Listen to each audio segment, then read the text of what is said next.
안녕하세요. DJ 선아입니다. 오늘의 사연 시작해 보겠습니다. 안녕하세요. 30대 후반의 초등학생 남자아이를 하나 키우고 있는 주부예요. 저는 대학을 나오지 못한 것이 평생 한이어서 지금은 늦게나마 대학 공부를 하고 있는데요. 경제적으로 여유가 없어 식당에서 알바를 하던 제가 지금은 알바도 하지 않고 공부를 하게 된 데에는 좀 신기한 사연이 있었어요. 갑자기 인생이 완전히 바뀐 사연을 보내드립니다. 저희 친정은 원래 굉장히 부자였어요.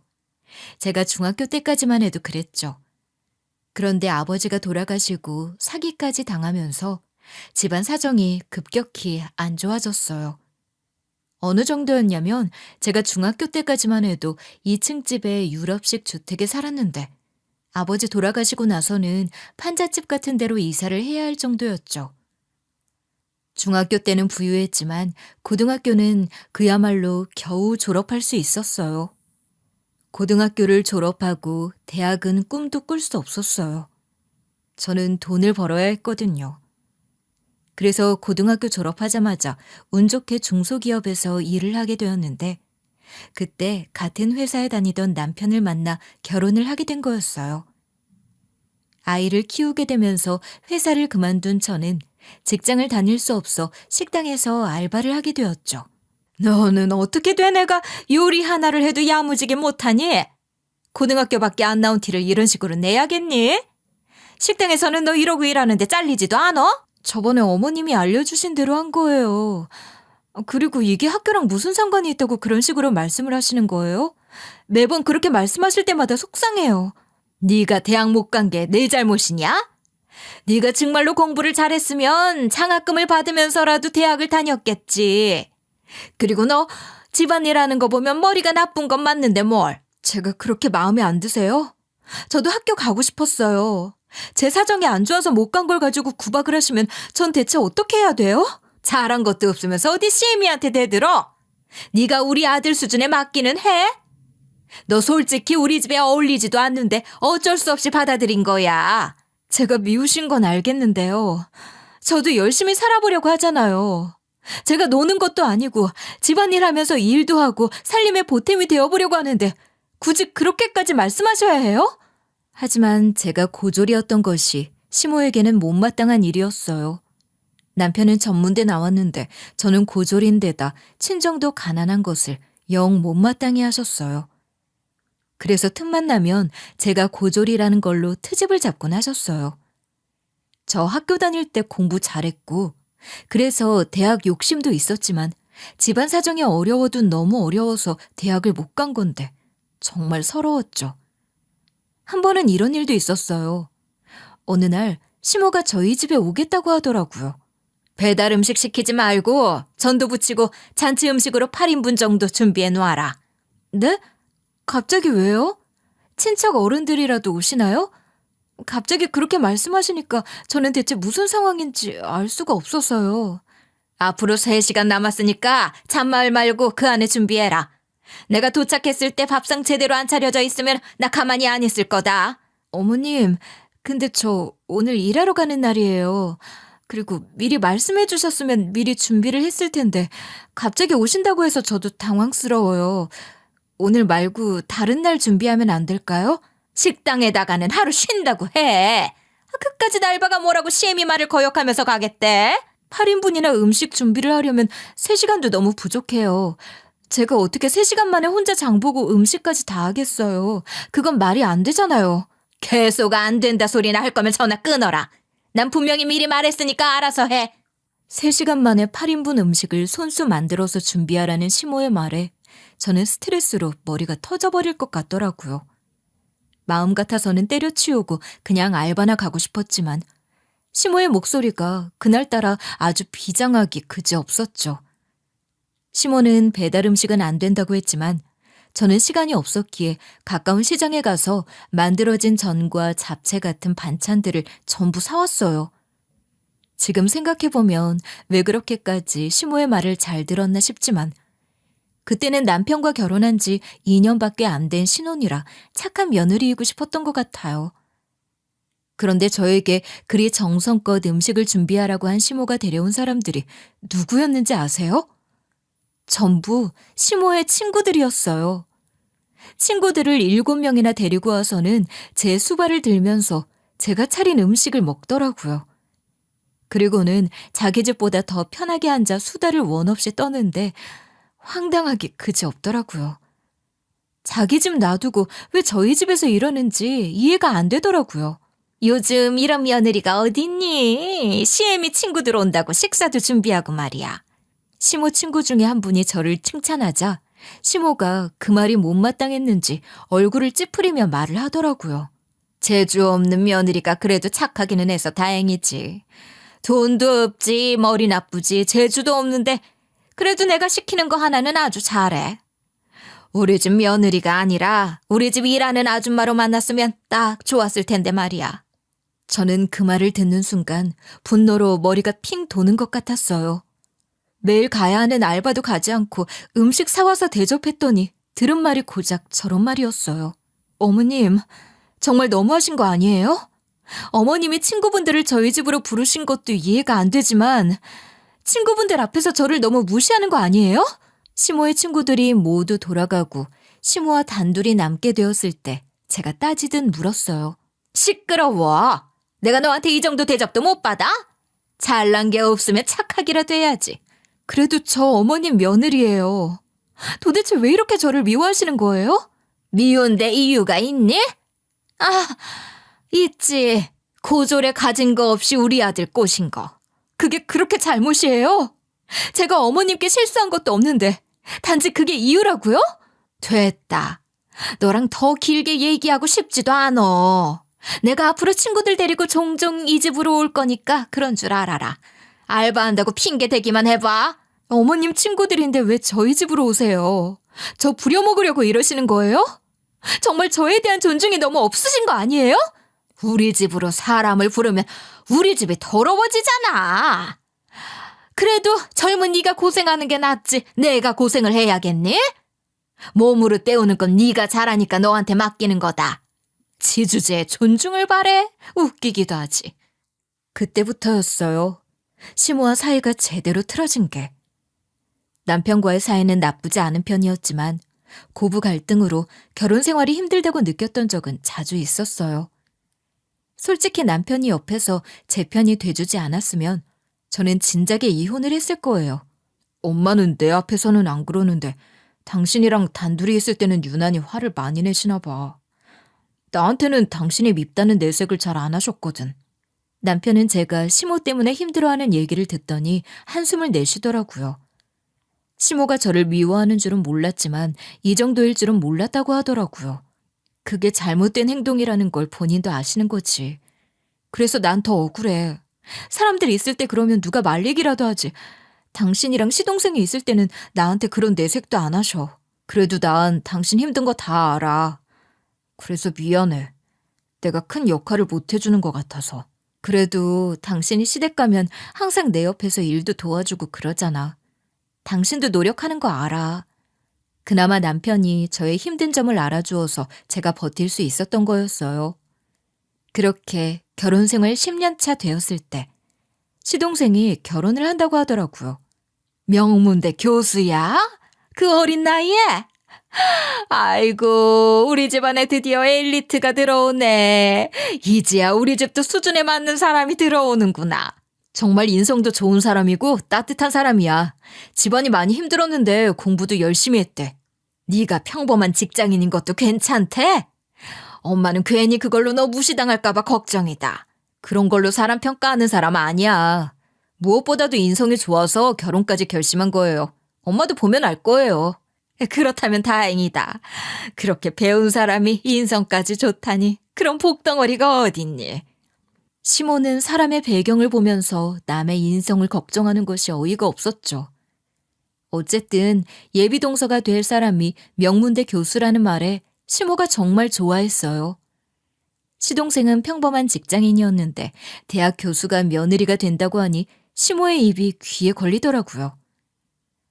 항상 고졸 며느리가 못마땅한 시모 입장에서는 교수 며느리가 얼마나 예뻐 보일지 알만하더라고요.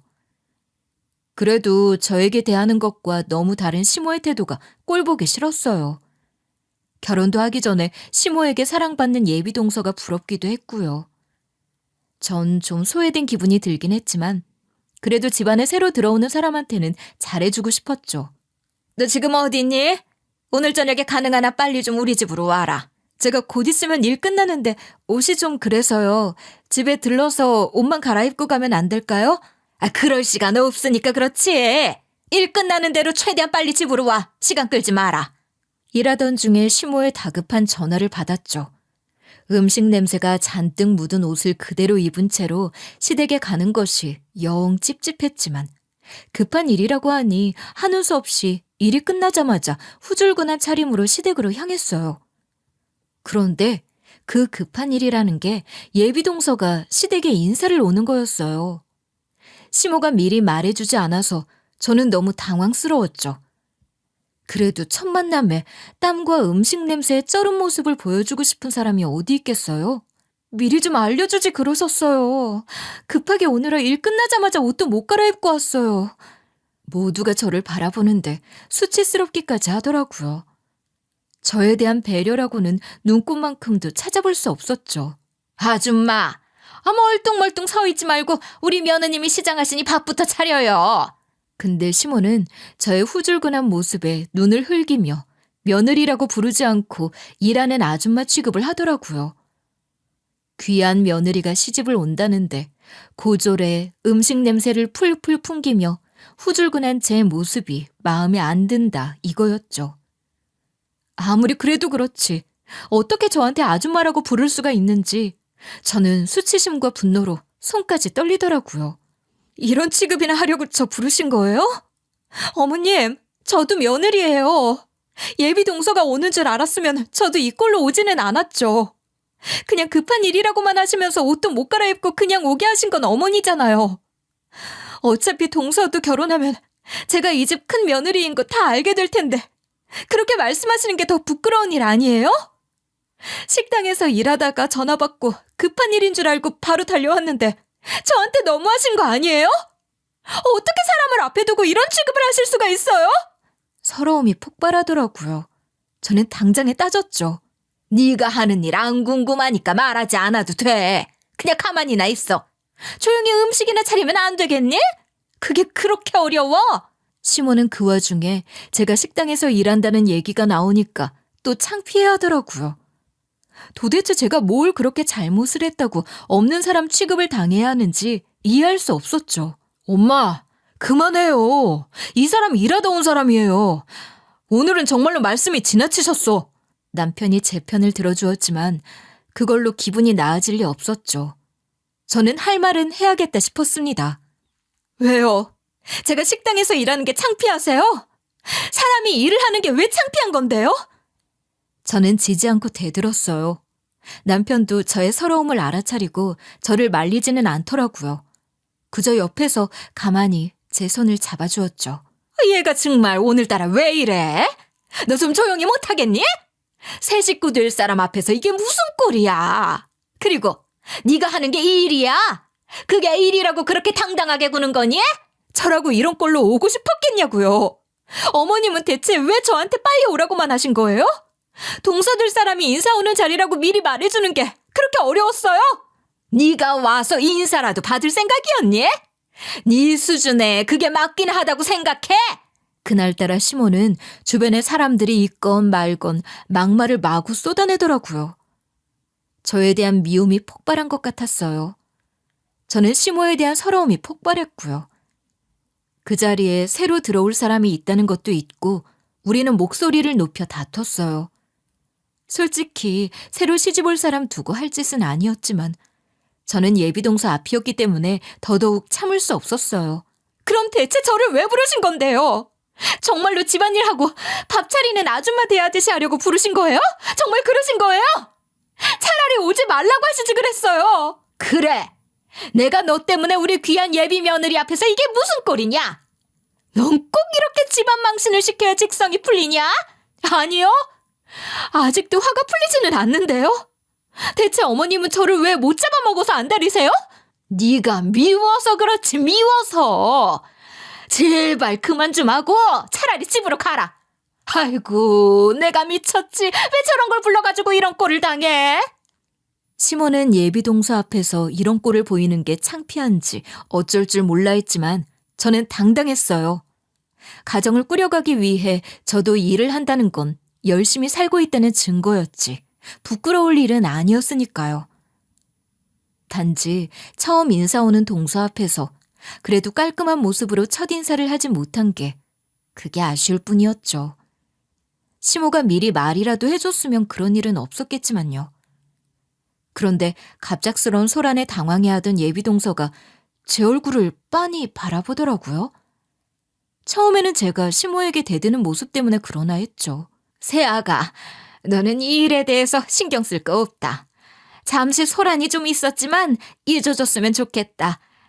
내가 네 앞에서 부끄러워서 이거 참... 시모는 거의 비굴하다 싶을 정도로 쩔쩔매며 예비동서를 달래더라고요. 그런데 예비동서는 시모의 말에는 대답도 하지 않고 저에게 말을 걸더라고요. 혹시 키움터 교육재단 이사장님 따님이 아니세요? 맞으시죠? 따님 맞죠? 저는 예비동서의 말을 듣는 순간 저는 아버지가 떠올라서 순간 울컥하더라고요. 이 집 식구들도 모르는 저의 과거에 대해 처음 보는 예비동서가 어떻게 알고 있는 건지 놀랐어요. 제가 아무 말도 못하고 눈물만 줄줄 흘렸더니 예비동서는 제 손을 붙잡고 같이 울다가 갑자기 제 앞으로 무릎을 꿇고 엎드리더라고요. 제가 그 교육재단에서 운영하는 학교에서 장학금 받고 공부했던 학생이거든요. 저 많이 어려울 때 공부하게 해준 이사장님, 그리고 그 따님, 저 전부 기억해요. 언니도 우리 학교 학생이었잖아요. 예비동서가 저를 정확히 알아본 거였어요. 저희 아버지는 생전에 교육재단을 운영하는 이사장님이었거든요. 아버지는 어려운 학생들도 공부할 기회를 가져야 한다고 장학금을 마련해서 주었고요. 예비동서가 그 중에 한 학생이었던 거죠. 얘기를 들어보니 제가 중학교 3학년 때 예비동서는 중학교 1학년이었다고 하더라고요. 경제적으로 많이 힘들었던 동서는 입학을 하자마자 장학금을 받아 그 돈으로 책도 사고 공부할 수 있게 지원을 받을 수 있었던 거였어요. 장학금을 받는 날 이사장과 이사장 딸도 함께 사진을 찍었는데 그때의 모습을 기억하고 있어서 저를 알아본 거였어요. 형님 목에 있는 그 점이요. 그 점 때문에 알아봤어요. 사진 찍을 때나 지금이나 얼굴도 하나도 안 바뀌었네요. 전 그때 공부해서 교수까지 된 거예요. 전 이렇게 큰 은혜를 입었는데 왜 이렇게 힘들게 지내시는 거예요? 예비동서는 제 목에 있는 큰 점까지도 기억을 하더라고요. 그 말을 듣는데 이게 정말 있을 수 있는 일인가? 세상이 이렇게 좁나 신기하기도 했어요. 그리고 이렇게 저희 아버지와 저를 기억해주는 사람이 있다는 것이 고맙기도 하더라고요. 동서 될 사람이 우리 아버지가 운영하던 학교의 학생이었다는 게 너무 신기하네요. 매년 어려운 학생들에게 장학금을 지원했던 건 기억이 나는데 그중에 예비 동서도 있을 거라고는 상상도 못했어요. 이렇게 잘 자란 걸 우리 아버지도 보셨으면 정말 좋아하셨을 텐데요. 저는 울먹이면서 말했죠. 옆에 있던 시댁 식구들은 처음 듣는 교육재단의 이름에 어리둥절해하고 예비동서가 제 손을 잡고 우는 모습에 또 한 번 어리둥절해 하더라고요. 이사장님은 어떻게 지내시는데요? 그리고 언니는 어떻게 지내신 거예요?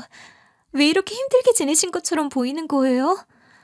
어머님, 이러시면 안 돼요. 이분 진짜 대단한 분 따님이세요. 이렇게 막대하지 마세요. 예비동서는 심지어 자기 시어머니 될 사람을 나무라기까지 하더라고요. 아니, 교육재단이 무슨 소리고 그 재단 이사장 딸이라는 건 다 무슨 얘기냐? 넌 그런 일에 대해서는 나한테 한 번도 말을 안 한 거니? 그냥 고졸아니었어? 나 참, 이게 정말 사실인지 믿어도 되는 건지 모르겠네. 말해봐야 더 우스워질 게 뻔하니까요.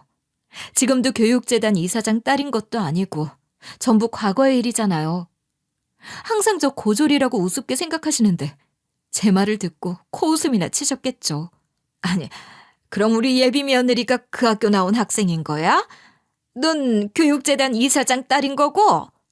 근데 그렇게 잘 살던 집이 어쩌다가 지금은 이렇게 형편이 안 좋아진 거야?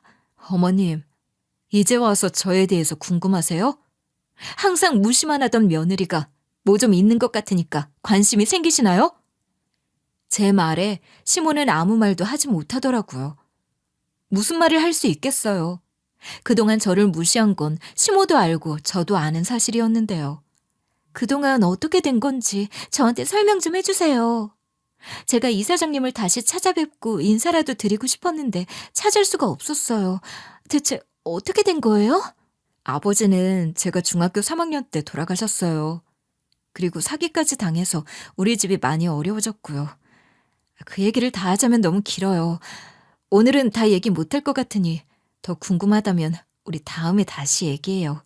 저한테는 너무 소중한 은인이셨는데 덕분에 공부하고 지금은 이렇게 교수까지 되었는데 교수가 되어서 제일 먼저 찾아뵙고 싶었던 분이었어요.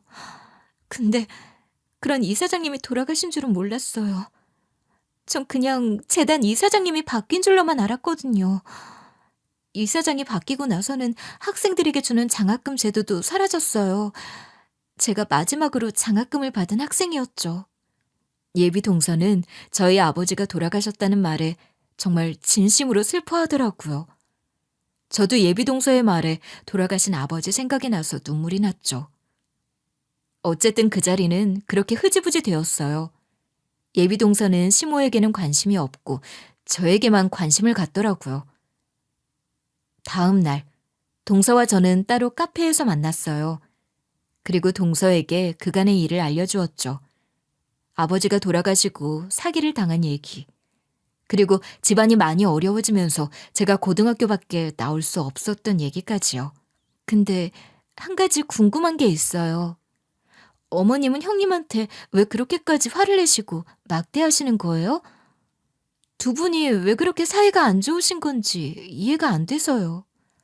내가 고졸이고 친정에 돈이 없다는 것 때문에 마음에 들지 않아서 저러시는 거예요. 그것 때문에 마음고생을 많이 했어요. 많이 힘드셨겠어요. 그 시간들을 어떻게 견디셨어요? 일단은 재단 문제부터 어떻게 해결을 해봐요. 제가 도와드리고 싶어서 그래요. 아는 변호사들이 있는데 변호사 통해서 재단을 되찾을 방법이 없는지 알아볼게요. 내 얘기 들어준 것만으로도 이렇게 고마운데 변호사까지 알아본다고요? 왜 그렇게까지 하는 거예요? 제가 말씀드렸잖아요. 제가 이렇게까지 될 수 있었던 건 전부 이사장님 덕분이었어요. 그때 공부고 뭐고 집안이 너무 어려워서 어린 나이인데도 전부 포기해야 한다고 생각했거든요. 근데 장학금 받고 공부하면서 꿈도 생기고 지금의 제가 될 수 있었어요. 저도 늦었지만 돕고 싶어요. 예비 동서의 말에 저는 울컥하더라고요. 그날 바로 예비 동서는 아는 변호사를 모두 동원해 아버지의 재단에 대해 알아보았어요. 하지만 시간이 많이 지나기도 했고 사기를 당했다는 증거를 찾는 것도 쉽지 않다고 하더라고요. 이미 사기를 친 쪽에서 손을 써놓은 상태였던 거죠. 제가 알아보겠다고 해놓고 결과가 좋지 않아서 죄송해요. 변호사들이 백방으로 알아보았는데 교활한 사람들이 벌써 손을 써놓았더라고요. 정말 죄송해요. 죄송하다뇨. 그런 말 하지 마세요. 도와주는 것만으로도 충분히 큰 힘이 됐어요. 우리 아버지 기억해주는 사람 만나서 되게 반가웠어요. 그래도 좋은 소식 하나 있어요. 이사장님이 예전에 재단에 개인적으로 땅을 빌려준 게 있어요. 그건 돌려받을 수 있을 것 같아요. 그건 법인 재산이 아니라 개인에게 투자받은 항목으로 되어 있어서 지금도 효력이 있다고 하네요. 그건 충분히 돌려받을 수 있으니까 희망이 아주 없는 건 아니에요. 그럼 그 땅을 되찾을 수 있다는 거예요? 전 그런 땅이 있는 줄도 몰랐어요. 저도 사기당한 거 알아보려고 했지만 사는 게 너무 바빠서 그런 건 생각지도 못하고 있었거든요. 엄마도 그렇고요. 몇 번 알아보려고 했는데 변호사 비용도 만만치 않고 아버지 재산도 없다는 것만 알았죠. 재단을 되찾는 건 어렵지만 땅을 되찾는 건 바로 진행할 수 있어요. 그리고 그 땅을 빌려준 동안에 이자가 쌓여서 그것도 현금으로 같이 받을 수 있다고 하더라고요. 이 정도밖에 도움을 못 드려서 너무 죄송해요. 정말 고마워요. 난 그것만으로도 너무 감사해요. 우리 친정엄마가 고생을 너무 많이 했는데 예전만큼은 아니더라도 조금이라도 편하게 지내셨으면 좋겠어요. 편하게 지내시고도 남을 거예요. 땅이 생각보다 굉장히 평수가 커요. 이사장님의 개인 재산을 거의 다 법인에 빌려주신 거라서 밀린 이자에 땅까지 다 받으실 수 있을 거래요. 그 뒤로는 일사천리였어요. 밀린 이자는 현금으로 받았고 땅까지 돌려받을 수 있었죠. 반은 친정엄마의 이름으로, 반은 제 이름으로 받을 수 있었어요. 친정엄마는 더 좋은 집으로 이사를 가셨고 저도 남편과 살던 집에서 나와 더 넓은 새 집으로 이사를 하게 되었어요. 갑자기 로또를 맞은 것보다도 큰 돈이었기에 저는 남편과 손을 부여잡고 콩콩 뛰었죠. 당신 이제 알바 안 해도 되고 앞으로 하고 싶은 거 마음껏 할 수 있잖아. 뭐부터 하고 싶어? 생각해 본 적 없어? 나 대학 공부하고 싶어. 그래서 박사과정까지 밟고 싶어. 그동안 못한 공부 전부 다 할래. 아이고, 당신 앞으로 무지하게 바빠지겠다. 그래, 못했던 공부 마음껏 하고 당신 하고 싶은 대로 하고 살아. 공부를 하겠다는 제 말에 남편은 응원을 해주었죠. 제 인생이 다시 시작되는 것 같았어요. 예비 동서에게도 고마움의 표시로 선물을 하나 들고 교수실을 찾아갔어요. 예비 동서는 저에게 은인이라고 했지만 저에겐 예비 동서가 은인이었거든요. 뭐라도 작은 성의 표시는 하고 싶었죠. 예비 동서가 애써준 덕분에 생각지도 못한 선물을 받은 기분이었으니까요. 어머나 형님, 어떻게 오셨어요? 여기서 뵈니까 더 반갑네요. 예비 동서가 저를 환하게 맞아주는데 천사를 보는 것 같더라고요. 그동안 제가 힘들게 살아온 걸 하늘이 알고 보내준 천사 같았어요. 고마워요. 나 혼자서는 꿈도 못 꿨을 일인데 동서 덕분에 다시 새 삶을 사는 기분이에요. 그게 왜 저 덕분이라고 하세요. 다 이사장님 덕분이죠. 그래도 참 잘 됐어요. 집이 가난해지면서 계속 험하게 살았어요. 주변에서도 저를 막대했고요. 그게 익숙해졌는지 이런 호의를 받는 것도 어색하네요. 상황이 어떻게 변했건 형님은 부모님에게 사랑도 많이 받았고 소중한 사람이에요. 스스로를 귀하게 생각하시면서 사셨으면 좋겠어요. 전 처음 형님 뵌 날 어머님이 하신 행동에 너무 놀랐어요. 이젠 그런 대우는 받지 않을 거예요. 내가 나를 지키면서 살 거예요. 내가 가진 게 없다고 스스로도 못난 사람이라고 생각하면서 살았던 것 같아요. 앞으로는 좋은 일만 있을 거예요. 제가 형님 계속 응원할게요. 아, 그리고 나 때문에 어머님이랑 어색하게 지낼 필요 없어요. 어머님은 동서 많이 좋아할 거예요. 남편 될 사람은 좋지만 어머님과 가까워지기는 쉽지 않을 것 같아요. 이런 말 좀 그렇지만 전 형님이 더 좋아요. 어머님이 집에 갑자기 찾아오거나 아무 때나 시댁으로 오라고 하는 것만 조심해요. 제가 알려주는 고부 갈등 피하는 꿀팁이에요. 알겠어요. 명심할게요, 형님.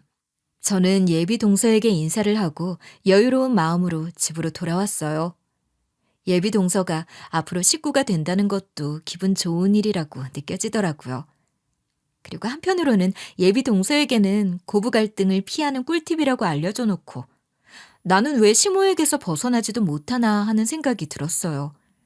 그래서 이제부터는 제대로 거리두기를 해야겠다 생각했죠. 그런데 집에 들어왔더니 소파에 앉아있던 시모가 자리에서 벌떡 일어나더라고요. 저는 생각지도 못했던 시모의 등장에 불쾌하더라고요. 마음 같아선 뭐 하시는 거냐고 당장 나가라고 소리라도 치고 싶었지만 겨우 화를 눌러 꾹 참고 말했어요. 저희 집에 오시면 연락이라도 미리 주시지 그랬어요. 생각지도 못했는데 저희 집에 들어와 계셔서 정말 놀랐어요. 저 이런 식으로 오시는 거 너무 싫어요. 아니, 난 네가 외출한 것 같길래 괜히 연락했다가 나 때문에 서둘러 올까 봐 그랬어. 그냥 너 생각해서 얌전히 앉아서 기다리려고 한 거야.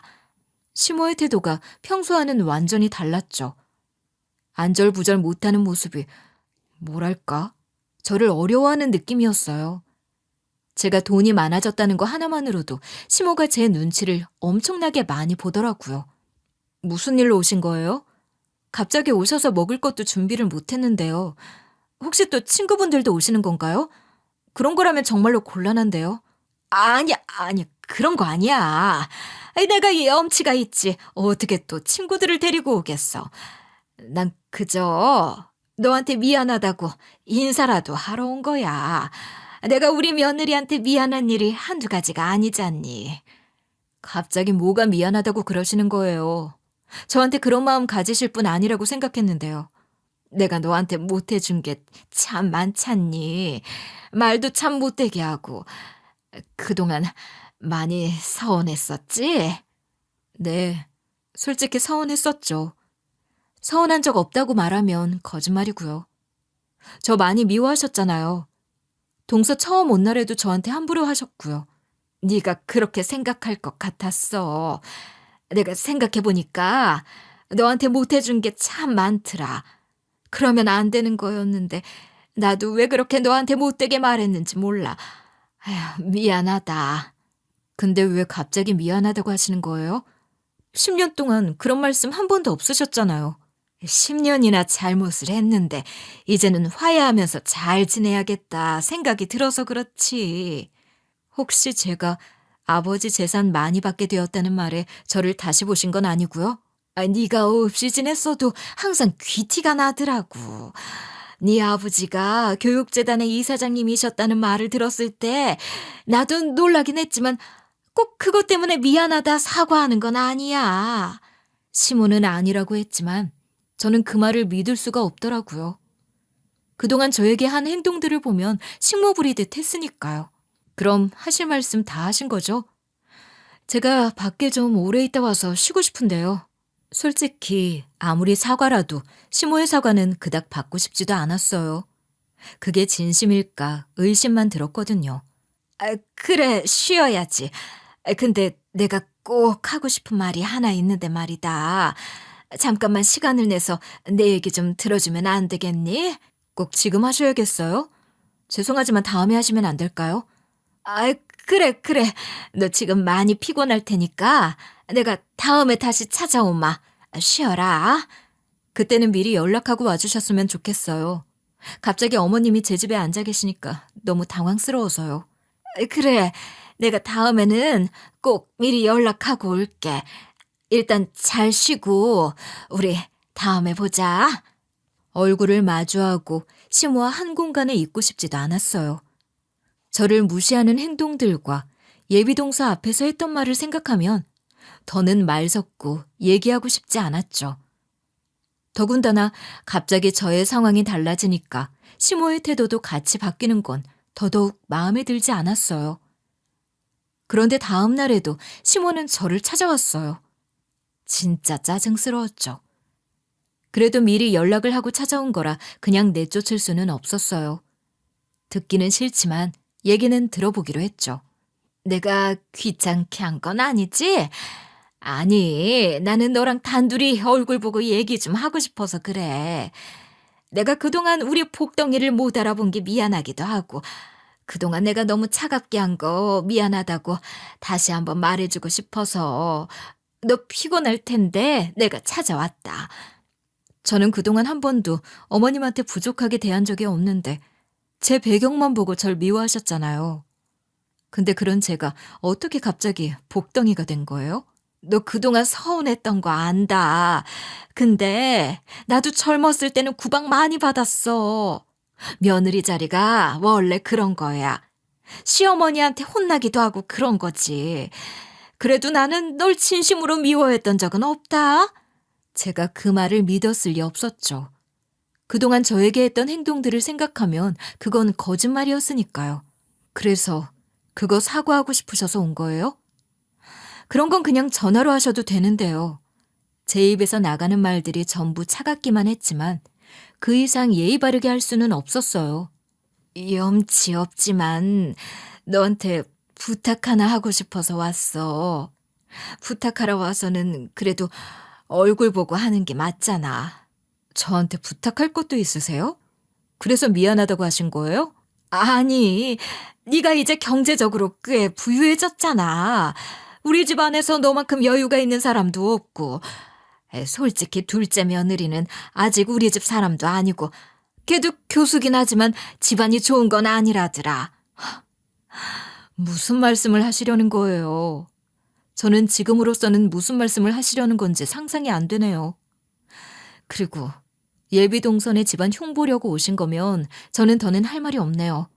저한테는 고마운 사람이라서 그런 얘기 들으면 기분이 나쁠 것 같아요.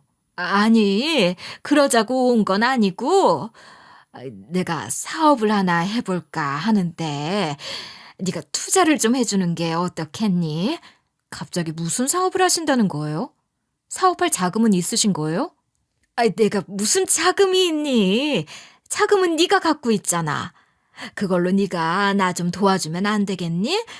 일단 요즘에 탕후루가 인기가 많다고 하길래 탕후루집을 해볼까 해. 나도 계속 집에만 있는 것보단 일을 하는 게 좋을 것 같아서. 어머님, 제 돈이 어머님 돈처럼 느껴지세요? 사업 한 번도 해보신 적 없는 어머님을 뭘 믿고 제가 사업 자금을 대줘요? 그리고 그동안 저 돈 없다고 무시하셨으면서 어떻게 저한테 돈을 대달라는 말을 하세요? 아니, 너한테 그 정도는 얼마 되지도 않는 돈인데 그게 그렇게 아깝니? 가족끼리 그 정도는 해줄 수 있는 거 아니야? 다른 사람도 아니고 내가 네 시애미인데? 다른 사람도 아니고 어머님이니까요. 더더욱 싫죠. 저는 고민해 볼 것도 없이 싫어요. 돈이 그렇게 아까워서 그러니? 넌 어떻게 고민도 안 해보고 다짜고짜 싫다고 할 수가 있니? 이번 기회에 너랑 나랑 잘 지낼 수 있는 기회인데 굳이 그렇게 야박하게 굴어야겠어? 저한테는 너무나 소중한 돈이에요. 저는 애초에 그 돈을 허투루 쓸 생각도 없고 10년 내내 저 무시하신 어머님한테 그 돈 조금도 쓸 생각 없어요. 그리고 이건 제가 야박한 게 아니라 정상인 거고요. 너 진짜 이런 식으로 해야겠니? 더 잘 지내보자고 내가 사과까지 했는데 돈 좀 있다고 나 무시하는 거냐? 잘 지내보자고가 아니라 제가 가진 돈이 탐이 난 거겠죠. 이제 와서 저한테 잘 지내자고 하면 저는 뭐 좋아할 줄 아셨어요? 사람 안 변한다는 말이 맞기는 맞네요. 어머님은 처음부터 돈이랑 배경으로 사람 판단하는 분이셨어요. 그래, 미안하다. 내가 다 잘못했어. 진심으로 인정하고 반성하고 있어. 정말 어떻게 안 되겠니? 나 이번 기회 놓치고 싶지 않아서 그래. 내가 잘못했다. 돈 때문에 자존심도 버리시고 대단하시네요. 전 싫어요. 더는 부탁하지도 마세요.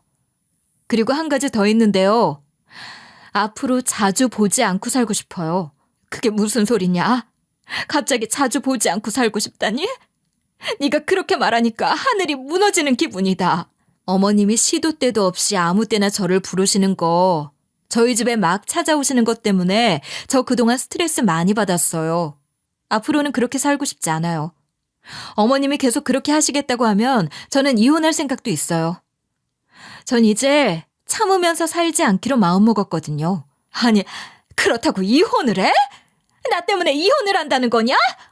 어떻게 그런 생각을 할 수가 있어? 난 네가 그런 식으로 말할 거라고 상상도 못했다. 착했던 애가 왜 이렇게 변한 거니? 제가 누구 좋으라고 착하게 살아요?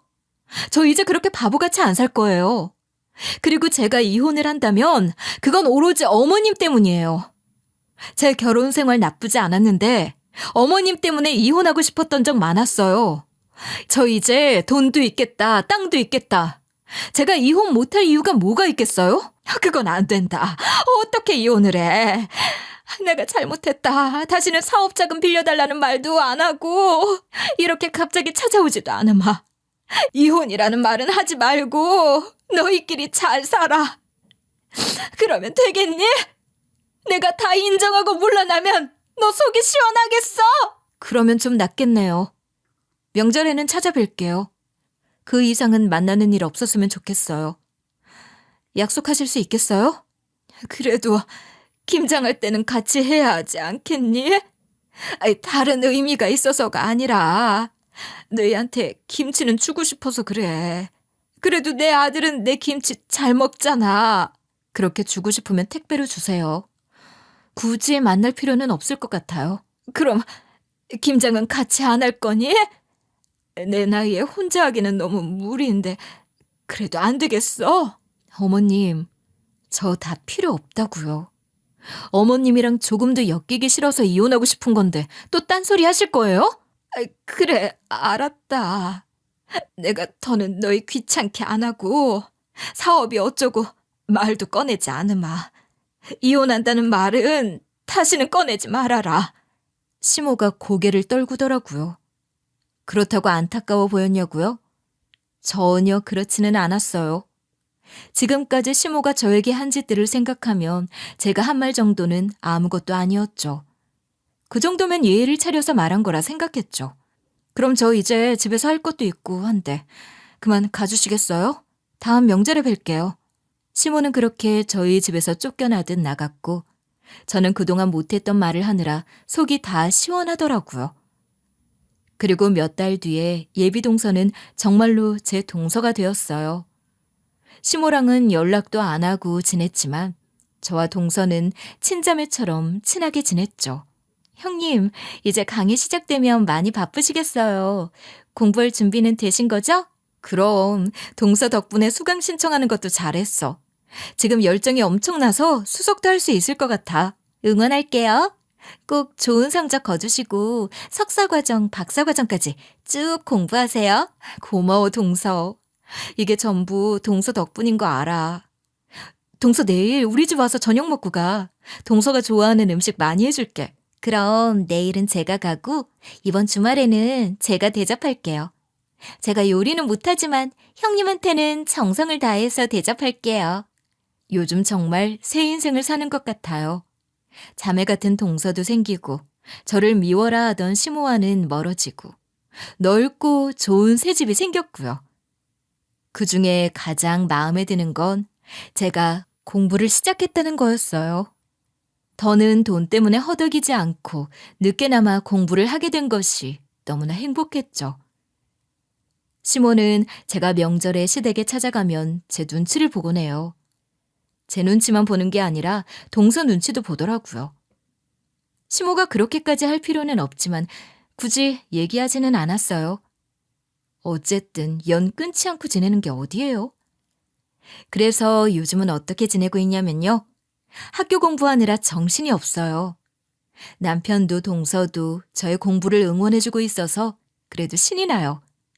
저희 친정엄마는 아버지 돌아가신 이후로 계속 고생만 하셨는데 지금은 일도 안 하시고 넓고 좋은 집에서 여유롭게 지내고 계세요. 제가 엄마를 자주 찾아뵙는데 표정이 정말 많이 좋아지셨더라고요. 예전에는 고민으로 항상 찌푸린 얼굴이었는데 요즘엔 곧잘 웃으시거든요. 그리고 저는 남편과는 사이가 좋아요. 경제적으로 여유가 생기니까 사이가 더 좋아진 거라고 생각했는데 그게 아니라 시모와의 갈등이 사라져서 남편과 사이가 더 좋아진 거더라고요. 그래서 요즘엔 참 즐겁고 활기차게 지내요. 저는 앞으로도 공부를 열심히 하고 동서와도 계속 잘 지낼 것 같아요. 여기까지가 저의 사연이었어요. 제 얘기를 들어주신 모든 분들께 감사의 인사를 전해요. 모두 즐거운 하루 보내세요.